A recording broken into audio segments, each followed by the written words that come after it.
Dr. Lynch. You should be nearly at the sea floor. Telemetry looks good. Say 100 meters? Sounds about right. Good. Excited? Yeah, I've seen all the footage, but I mean, it's different to be so close to her. Ever done anything like this before? Yeah, Bismarck as a grad student, and Lusitania on vacation a couple of years back. Hell of a resume.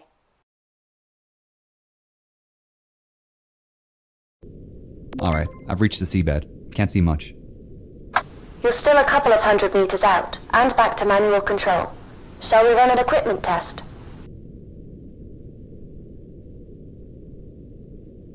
Sure, let's do this by the book. Alright, let's run through the controls on the panel in front of you. The center left joystick allows you to move the submersible forward, back, left, and right. The center right joystick controls the yaw, letting you rotate left and right. Great! Now let's check the altitude controls. The lever on the far right allows you to ascend and descend. Okay, If you look down at your hands, you can see your controllers. The top button on your right controller is the info button.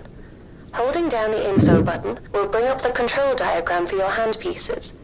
If it feels more comfortable, you can operate the submersible using these controls on your handpieces instead of physically moving the levers. great. How do I interact with objects? You can interact with objects in the submersible by touching the object with your controller, and then pull the trigger to use. If you ever get stuck, just hold down the info button again to bring up the controls diagram. Will do. Right, now we'll move on to the map and missions. You'll see in the middle of the console in front of you is a map. It shows your current location as a blue pointer at the bottom of the screen. As you approach the wreck, it will slowly appear on the map. The yellow icon is your current goal location, so you know where you should be heading. I'll update the map and your goal locations as we go through contracts. Right. The screen just to the left of the console displays the mission log. It shows your current goal task. So if you aren't sure what you should be doing or looking for, check the mission log and map for more information. Got it. Okay, you'd better place a marker before we head too far. Interact with the button next to the map to place one. Marker's been placed.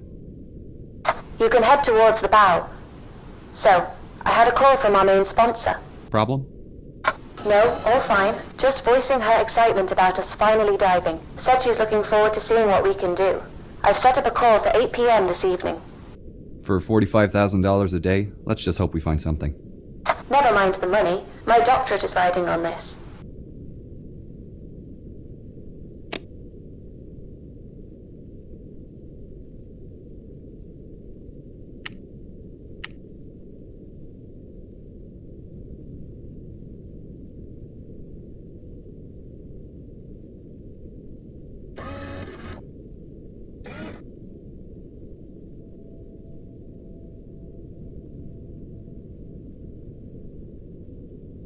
Right, I should get my lights ready now that I'm getting close to the bow.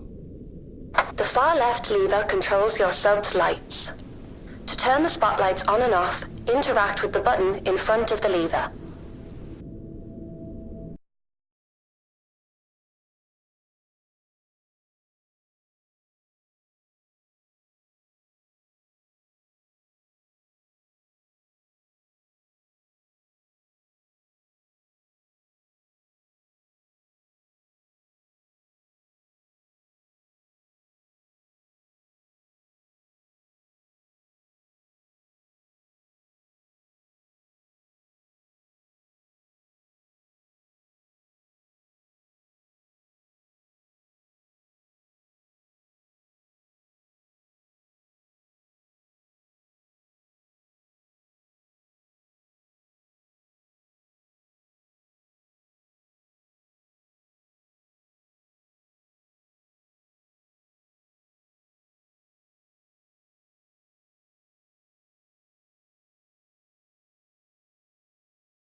Yeah?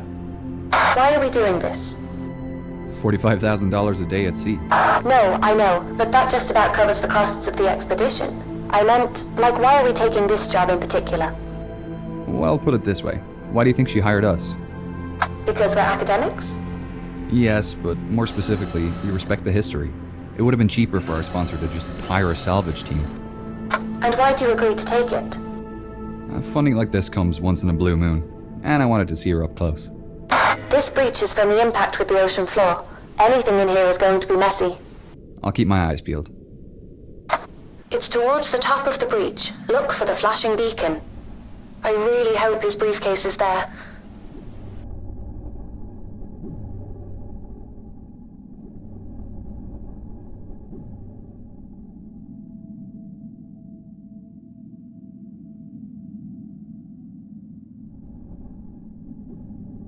I found a briefcase. I just need to pick it up by holding down one of the triggers to interact.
Whoa, looks to be in good condition. Let's get this cleaned up.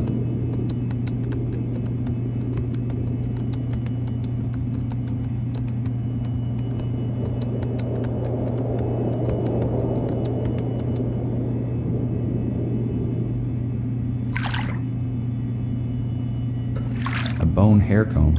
I'll need to wash the salt out quickly before it crystallizes and the bone starts to crumble.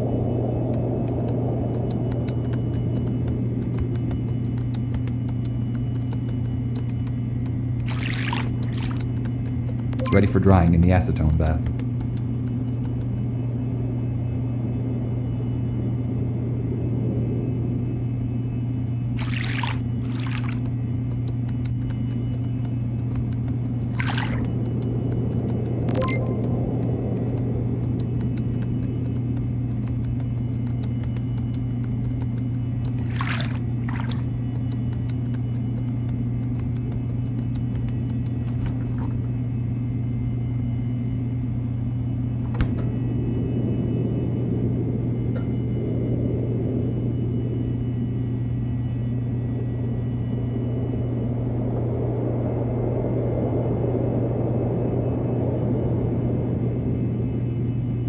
Silver doesn't look great after being in the ocean. This tobacco tin is covered in silver sulfide.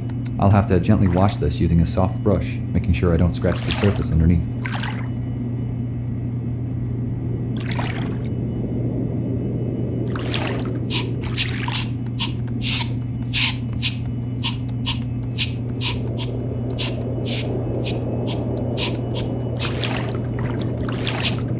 It's come up great.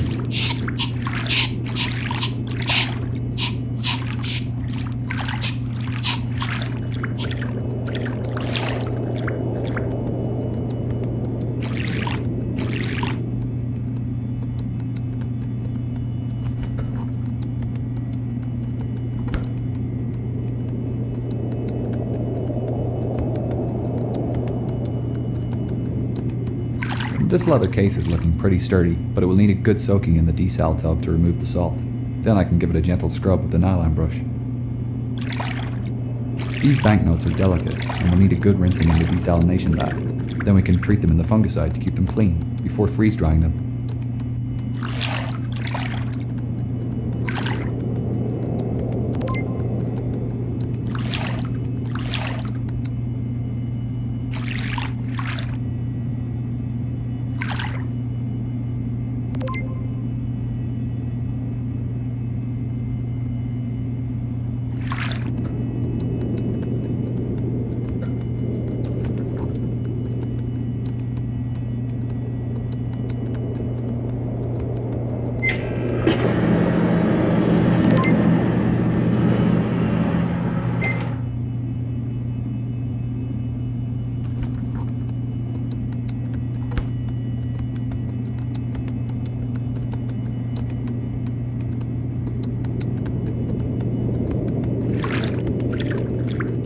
This journal is pretty special. The pages seem to be a fabric paper blend.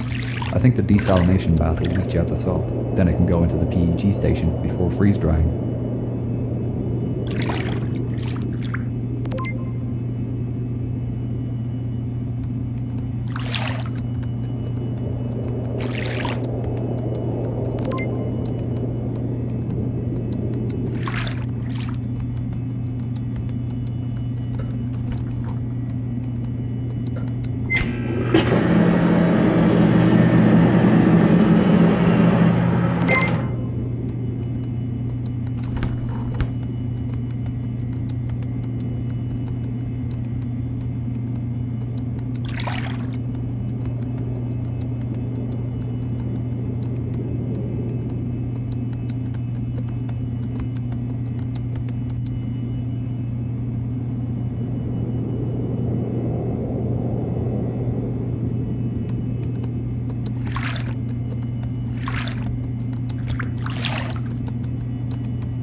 clean, it needs to be soaked in PEG and fungicide to soften the leather and stop it from cracking.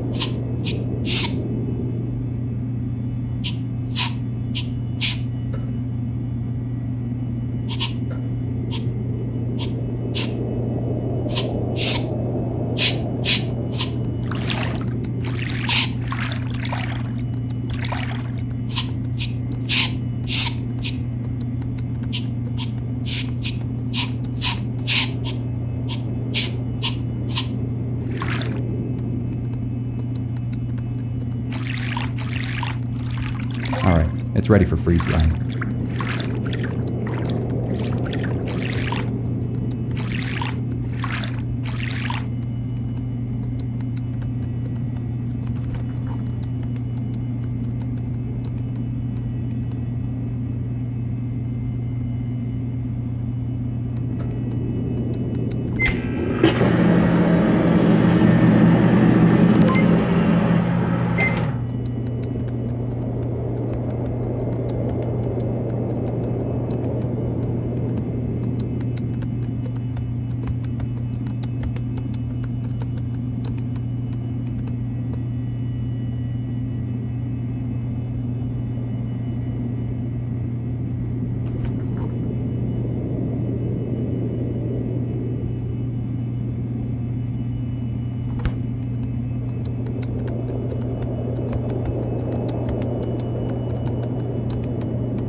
Looks like a receipt for a telegraph sent on the night of April 14th. That's strange. I haven't found any reference to one being sent.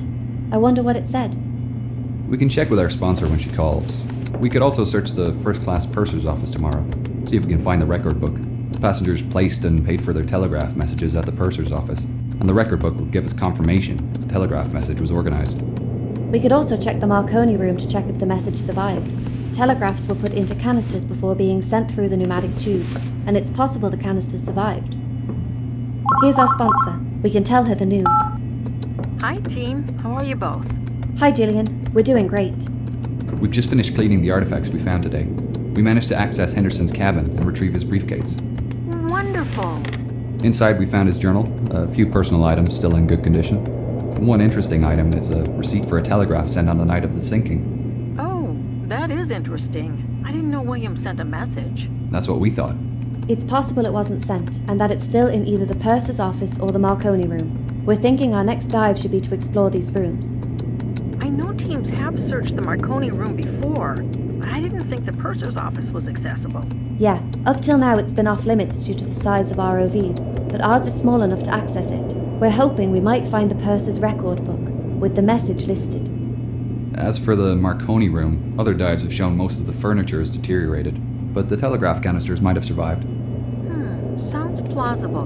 Let me know if you find anything. I'd love to see the message he sent. I've only the letters from Southampton. I noticed something odd in his journal. On the 14th he mentions carrying some special package, but I'm sure he didn't have anything reported in the manifest. Do you have any idea what it could be? Well, in his last letter, he wrote about returning home with a present for my great-grandmother. I'll do a bit of research on my end. I can check over the manifest again to see if we missed anything. Great, we'll let you know if we find anything tomorrow. I'm sending over photos of the items we found today. Thanks, I really appreciate the regular updates. It's making writing much easier. We'll talk again soon. Well, shall we call it a day? Not quite. Gillian was kind enough to order in a stronger transmitter for our ROV. We'll need to fit it before the dive tomorrow. Otherwise, we won't be able to reach the purser's office. I'll get on it now then. It's waiting for you over there. Thanks. I need to replace the transmitter in the ROV with the one on the table next to it. The instructions for replacement are on the posters behind the ROV rack, and I can access the lower sections of the ROV by lifting the rack bar up.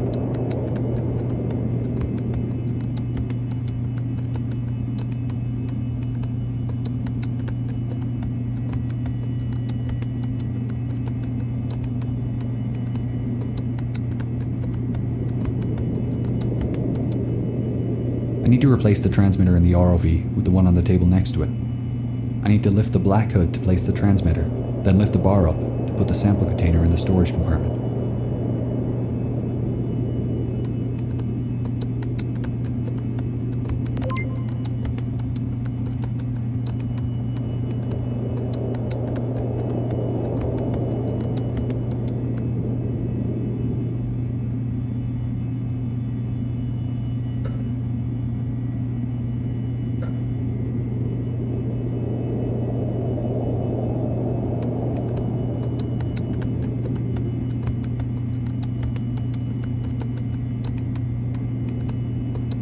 She's all ready to go for tomorrow.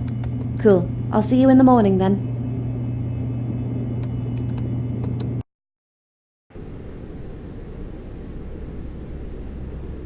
Radio check, Wilson.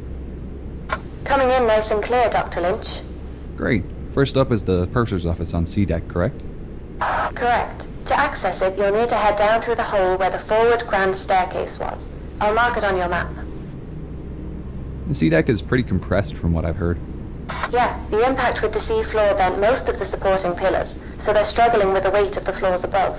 With the rate of decay increasing, it won't be long before it all collapses. I'm glad we've had a chance to come down here and see it for ourselves before all this becomes inaccessible.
The Marconi room isn't too far from here, just between the first funnel and your current position. How do I get in?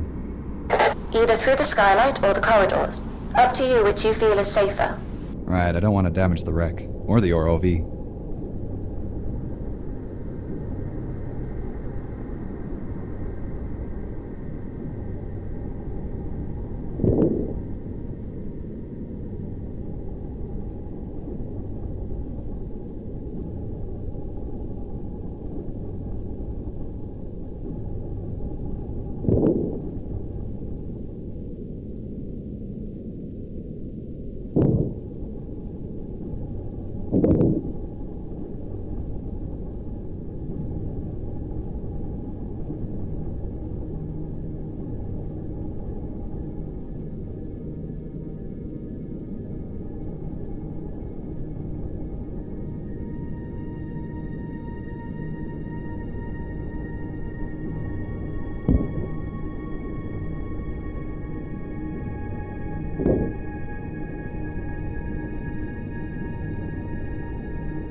Oh man, there really isn't much left here, is there?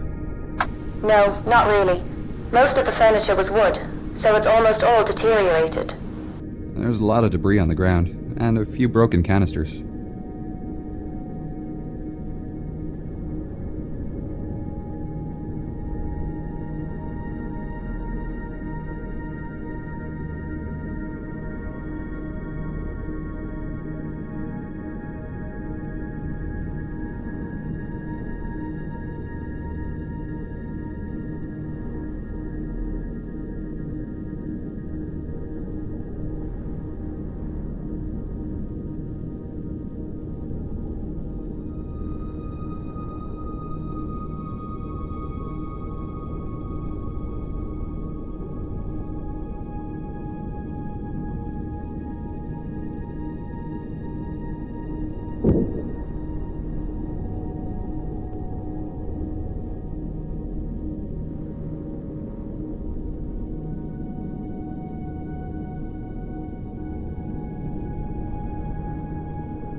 Alright, heading back up now. See you soon, Doctor.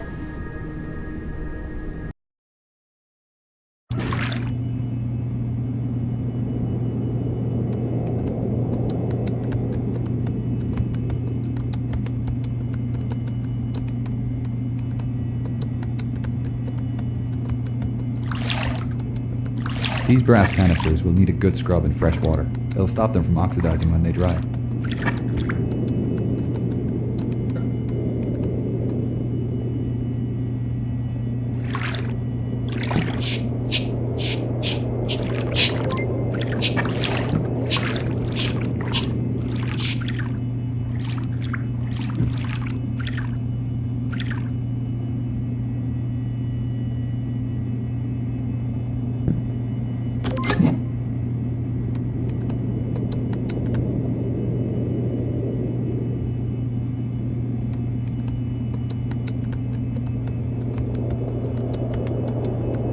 Surprised these paper messages survived. They'll need to be soaked in the desal bath and then in the fungicide tub.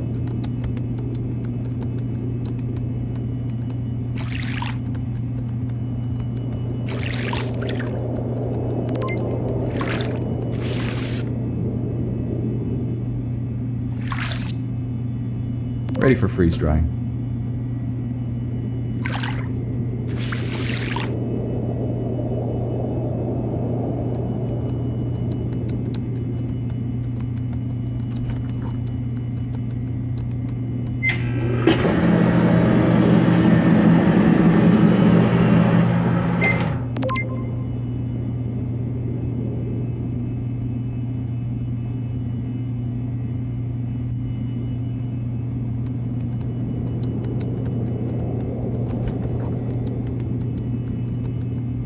Transferred to Titanic. Fine ship, fine weather. Arrive Wednesday with special delivery. Love, William. He mentions the package again. Maybe he really did have something stowed in the cargo hold. Nothing was listed on the manifest. A lot of things weren't. He could have been referring to anything, though. It might have been something special in his suitcase or in the purser's safe. We can still search the cargo hold as a start. Yeah, we'll check it out next dive. Right on time. Hello, team. Hey, Gillian. We recovered the message from the Marconi room, but it doesn't really give us any new information. That's still great news. I daren't have hoped you'd find it. What does it say? We're sending you through a photo of the message now. Thank you. Oh, it adds another layer to the story, doesn't it? He must have thought himself lucky to have been transferred to Titanic. The coal strike meant many people were upgraded to Titanic. Such tragedy. William refers to a delivery in this message, so we're assuming he may have kept something in the cargo hold. We're planning to head down there next dive to check it out. Depending on what it was, there's a chance it survived. Did you find anything we missed in the cargo manifests? No, but I've been doing a bit of extra sleuthing. I found out that there was a registered parcel traveling on the Titanic with a Mr. W.J. Henderson's name on it. Is it possible that the gift was traveling as mail and not cargo? Yeah, that's a possibility. They could have also been two separate packages. The only way to know would be to check both rooms. The mailroom used to be off limits, but we can access it through a new hole in the cargo hold wall. Our ROV will need another transmitter upgrade to delve that deep, though, and a longer lasting battery. That's not an issue, Doctor. Do you have any idea of the size of the parcel? What's inside it? No. Could have been anything, really. The registered weight suggests something small, and Mary liked delicate things. Maybe something French? She loved southern France. Could it have been a religious gift? I read the Hendersons were very involved in their local church. Yes, definitely. In fact, I'm surprised William's Bible wasn't in the suitcase you recovered. He was known to carry it everywhere. Maybe he had it with him during the sinking. Perhaps. There are mixed reports about his final moments, unfortunately. I'm not sure we'll ever find out what really happened. Well, we'll try our best to find out. Hopefully we can learn more about him from the next dive. I do hope so. I want to tell my great-grandfather's story accurately in this biography. We'll speak again tomorrow, after the dive. Yes, thank you. Talk to you then. Right, we better get those upgrades for Predator sorted then. I'll get on it now.